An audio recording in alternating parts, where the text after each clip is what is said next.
दोस्तों, कल के वीडियो में हमने सब्जेक्ट, हेल्पिंग वर्ब और वर्ब के बारे में जाना कि हम कैसे इन तीनों को हिंदी वाक्य में ढूंढते हैं व अंग्रेज़ी वाक्य में हम किस प्रकार और कहाँ इनका प्रयोग करते हैं। इसी कड़ी में आगे बढ़ते हैं और आज का जो हमारा चौथा महत्वपूर्ण बिंदु है वह है ऑब्जेक्ट। ऑब्जेक्ट का हिंदी अर्थ कर्म होता है। ध्यान दीजिएगा दोस्तों, ऑब्जेक्ट का जो हिंदी अर्थ होता है वह कर्म होता है।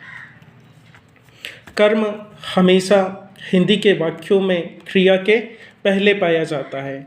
अब हम अच्छे से जानते हैं कि हमें क्रिया कहाँ, हिंदी के वाक्यों में क्रिया कहाँ पे मिलती है। क्रिया के जस्ट पहले हमें कर्म मिलता है। वह अंग्रेजी के वाक्यों में इसका प्रयोग क्रिया के बाद किया जाता है, यानी कि हिंदी के वाक्यों में यह क्रिया के पहले पाया जाता है, वह अंग्रेजी के वाक्यों में कर्म को हम क्रिया के बाद प्रयोग करते हैं। चलिए एक सेंटेंस के माध्यम से, हिंदी के एक वाक्य के माध्यम से मैं आपको समझाता हूँ। पिताजी हमारे लिए घर खरीदने वाले हैं। दोस्तों, जैसा कि हम जानते हैं कि हिंदी के साधारण वाक्यों में सबसे पहला स्थान सब्जेक्ट का होता है, तो यह हमारा सब्जेक्ट हो गया पिताजी। ठीक है, वाक्य के अंत में हमेशा हमें हेल्पिंग वर्ब मिलती है, यानी कि यहाँ पर वाले ही हमारा हेल्पिंग वर्ब हो गया। आपको पता है कि हेल्पिंग वर्ब के जस्ट पहले हमें क्रिया मिलती है, यानी वर्ब मिलती है, तो यहाँ पर खरीदना हमारा वर्ब हो गया।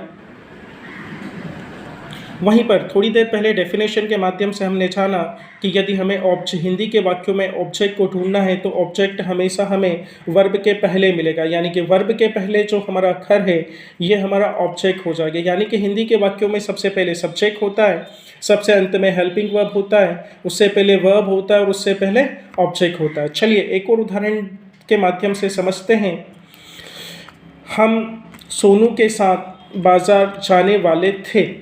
दोस्तों, अब आपको समझ में आ गया होगा कि हम किस प्रकार हिंदी के वाक्यों में सब्जेक्ट को फाइंड आउट करते हैं, हेल्पिंग वर्ब को फाइंड आउट करते हैं, वर्ब को फाइंड आउट करते हैं और ऑब्जेक्ट को फाइंड आउट करते हैं।